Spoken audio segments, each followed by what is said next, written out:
Damien Bendall was born on January 6, 1990, and raised in Swindon, Wiltshire. Everything from his background points to a dysfunctional individual.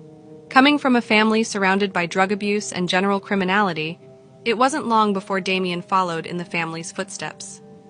Growing up, Damien engaged in various forms of antisocial behavior, including terrorizing the local neighborhood and shops, torturing and killing animals, and committing petty crimes such as shoplifting. By the time he entered his teenage years, he was already addicted to heroin and cocaine, and turned to more violent crimes to feed his ever-increasing hunger for drugs. In June 2010, Damien's predatory nature once again revealed its darker side. Seeking an easy target, he attempted to rob a man walking home alone. When the man resisted Damien's attempts, he started beating the man before robbing him of his possessions.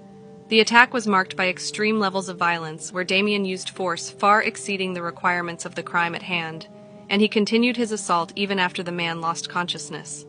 It was clear that he enjoyed the sadistic nature of the attack, and that he received pleasure through inflicting pain on others.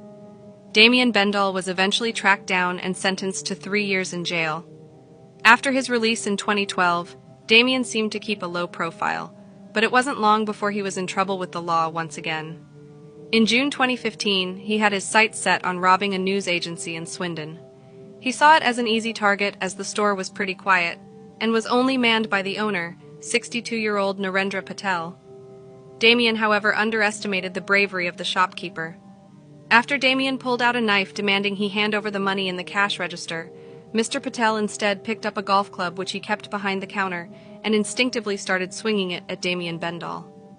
Frightened by the owner's courageous response, Damien fled the scene empty-handed.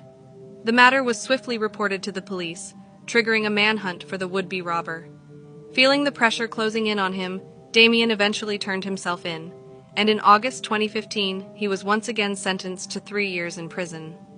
In October 2018, Bendall was once again released from prison, and once again his freedom would be short-lived.